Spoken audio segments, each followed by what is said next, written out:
2024. Di sini saya akan mempresentasikan tentang empati dalam komunikasi antar pribadi.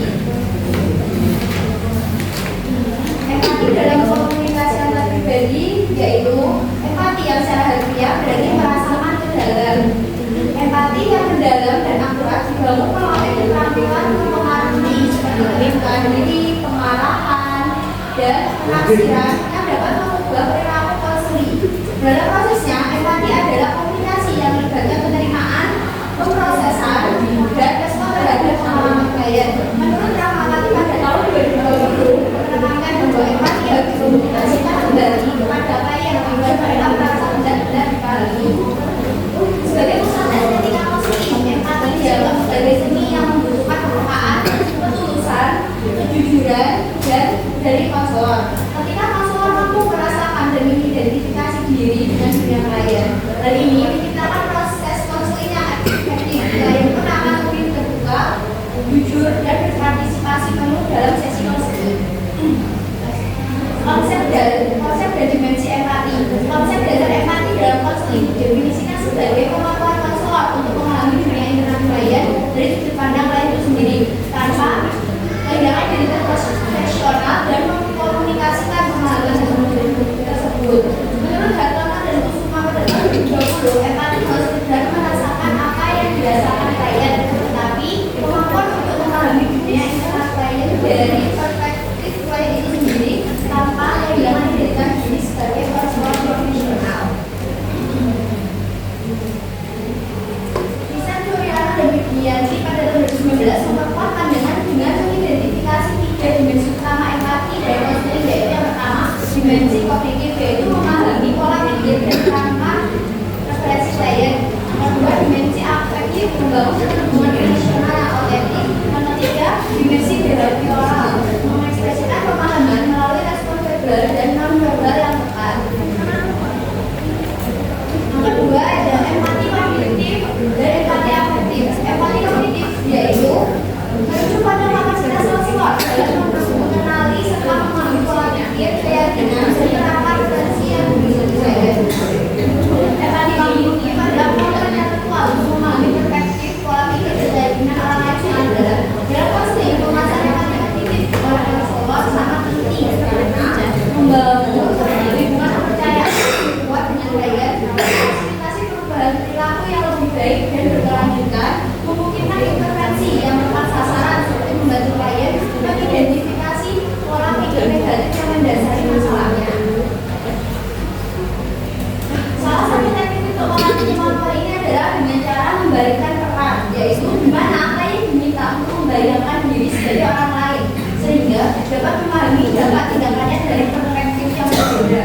Contohnya yaitu jika klien merasa frustasi dengan atasan yang kritis, konselor dapat membimbingnya untuk mempertimbangkan beban kerja atasan tersebut yang mungkin membuat kritik itu lebih masuk akal. Yang kedua yaitu empati afektif. Empati afektif adalah kemampuan secara langsung merasakan keadaan emosional orang lain. Empati afektif melibatkan proses emosional otomatis di mana konselor mampu merasakan apa yang dirasakan klien, namun tetap mempertahankan identitas diri. Kemampuan ini sangat penting dalam konseling dikarenakan yang pertama yaitu memperkuat ikatan emosional antara konselor dan klien, membuat klien merasa didukung sepenuhnya, memfasilitasi pemulihan emosional yang lebih cepat dan mendalam. Contohnya yaitu jika klien menangis karena putus cinta, konselor yang memiliki empati afektif akan merasakan kesedihan itu, memungkinkan respon yang lebih tulus seperti saya bisa merasakan betapa sakitnya ini bagi Anda. Kedua bentuk empati ini yaitu empati kognitif dan afektif bersifat saling melengkapi dan diperlukan bersama-sama untuk menciptakan efektivitas konseling yang optimal. Empati kognitif berperan sebagai fondasi intelektual untuk menganalisis dan memahami pola pikir serta masalah klien secara rasional. Empati afektif berfungsi sebagai jembatan emosional yang menciptakan hubungan mendalam dan bermakna bagi klien. Pratiti dan Santoso tahun 2020 membuktikan bahwa konselor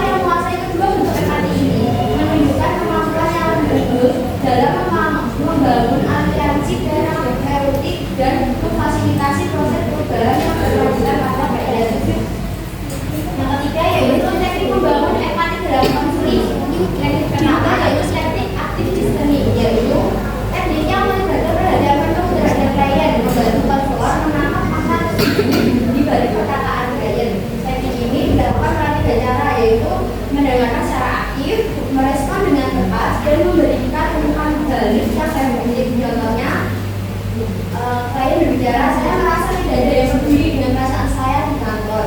Kita sebagai konselor menjawab, Anda merasa diabaikan dan tidak dihargai oleh rekan-rekan tempat kerja. Yang kedua yaitu teknik validasi emosi dalam konseling, yaitu penerapan teknik ini dapat meningkatkan penerimaan diri klien sebesar 38%. Teknik ini meliputi 3 komponen utama, yaitu mengakomodasi klien, menormalisasi emosi yang dialami, dan memberikan legitimasi dan pengalaman emosional. Contohnya, klien berbicara, saya marah sekali dengan hal itu. Konselor menjawab, wajar jika ada merasa marah karena situasi itu memang sangat mengecewakan. Yang ketiga yaitu teknik paratasi, teknik dalam membantu proses klarifikasi masalah inti yang dihadapi oleh klien. Implementasi teknik ini meliputi penyusunan ulang pernyataan klien, verifikasi pemahaman, dan refleksi perasaan. Contohnya yaitu klien berbicara, saya sudah mencoba berbagai cara, tetapi tidak ada yang berhasil. Konselor ya, jadi Anda merasa telah berusaha keras, namun belum mendapatkan hasil yang diharapkan. Sekian presentasi dari saya. Apakah ada yang mau bertanya?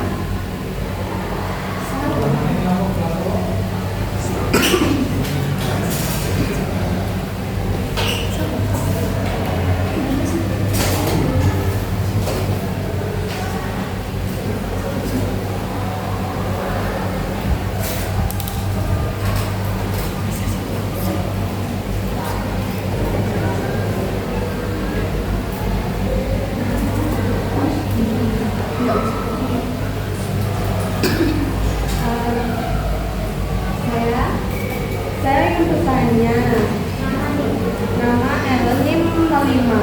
Pertanyaannya adalah, mengapa penting bagi konselor untuk tetap mempertahankan identitas profesional meskipun dalam dunia emosional klien?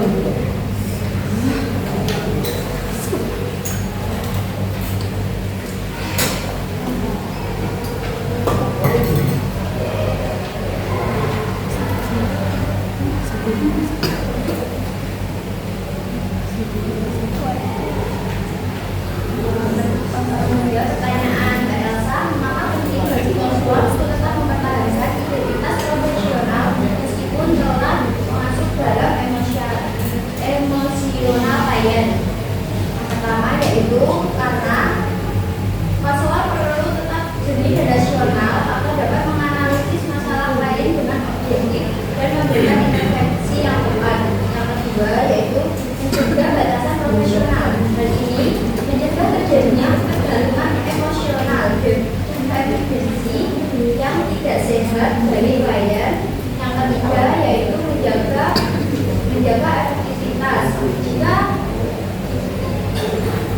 klien terbawa emosi, konselor kehilangan kemampuan untuk memahami klien melihat masalah dari sudut pandang yang berbeda dan menyebabkan mencapai perubahan yang berkelanjutan. Yang keempat yaitu melindungi diri sendiri, yaitu mempertahankan identitas profesional dengan melindungi konselor dari kelelahan emosional buruk sehingga dapat memberikan bantuan secara berkelanjutan dengan tetap profesional. Konselor menciptakan ruang aman dan terstruktur bagi klien, di mana empati baik kognitif maupun efektif dapat diberikan secara efektif tanpa menghilangkan fokus pada proses penyembuhan.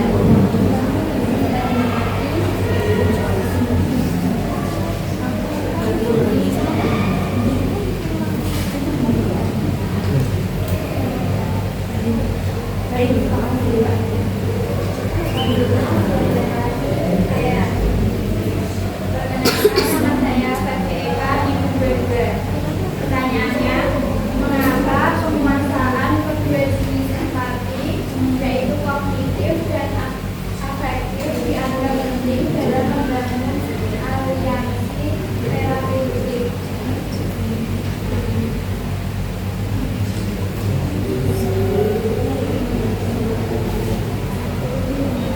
Izin menjawab pertanyaan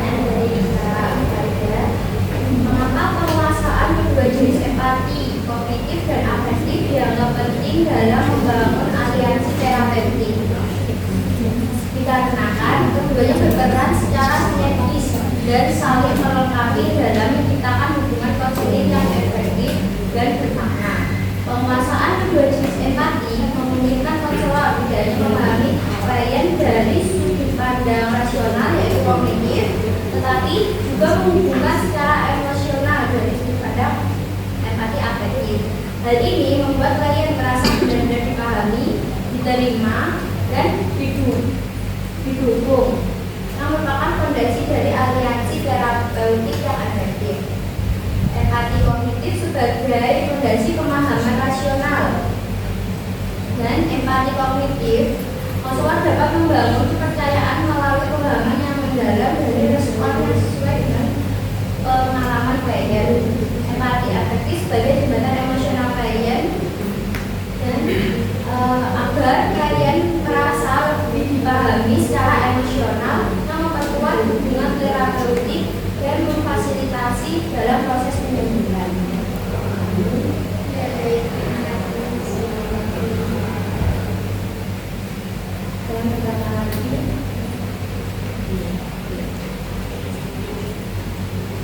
Sekian presentasi dari saya. Jika ada kurang kata yang sengaja dan tidak sengaja,